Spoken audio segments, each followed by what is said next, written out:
আসসালামু আলাইকুম। আশা করি সকলেই অনেক ভালো আছেন। নতুন আরেকটা ভিডিওতে অনেক অনেক স্বাগতম জানাচ্ছি। তো আমার মেয়ের স্কুলে পরীক্ষা চলতেছে আর আমরা সব ভাবিরা মিলে খাওয়া-দাওয়ার একটা প্রোগ্রাম করেছি। সবাই প্রতিদিন বাসা থেকে কিছু না কিছু রান্না করে নিয়ে আসি। আর সবাই মিলে বসে একসাথে খুব মজা করে খাই।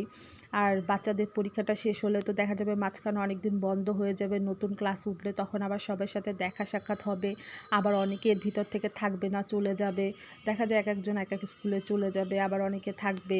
দেখা যাবে অনেকটা গ্যাপ পড়ে যাবে। তো ভাবলাম আমরা ভাবিরা মিলে একটা প্রোগ্রাম করি। সবাই মিলে বাসা থেকে কিছু কিছু রান্না করে নিয়ে আসি আর একসাথে বসে খাবো। খুব ভালো একটা সময় কাটাবো আর নিজেদের সম্পর্কটা আরও বেশি মজবুত করে তুলবো। তো একভাবে এখানে চিকেন বিরিয়ানি রান্না করে নিয়ে এসেছে। বিরিয়ানিটা অনেক মজার ছিল। অনেক ভোরবেলা সে উঠে যে রান্না করে নিয়ে এসেছে এইটাই তো অনেক কিছু। কারণ বাচ্চাদের পরীক্ষা সকাল ৮টায় আর সে সেই তার আগে উঠে রান্না করে তারপর বক্সে করে এরকম নিয়ে এসেছে।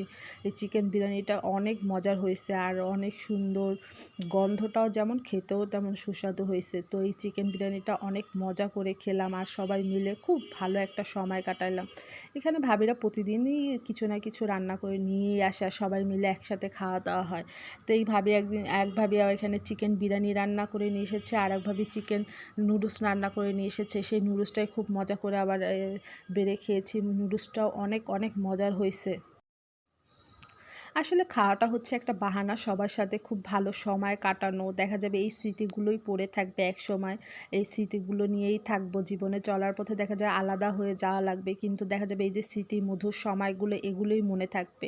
এখন তো মোবাইলের যুগ হয়ে গেছে। দূরে গেলেও দেখা যাবে মোবাইলের মধ্যে যোগাযোগ হয়েই যাবে। কিন্তু এই যে স্মৃতিগুলো এগুলো তো কখনো ভোলা যাবে না। তো এই ভাবিদের সাথে খুব ভালো সময় কাটাইছি। যদি দূরে কখনো যাই এদের ছেড়ে খুব কষ্ট লাগবে। তাদের কথা সবসময় মনে পড়বে। তো খাওয়া-দাওয়া খুব জমজমাটি চলতেছিল।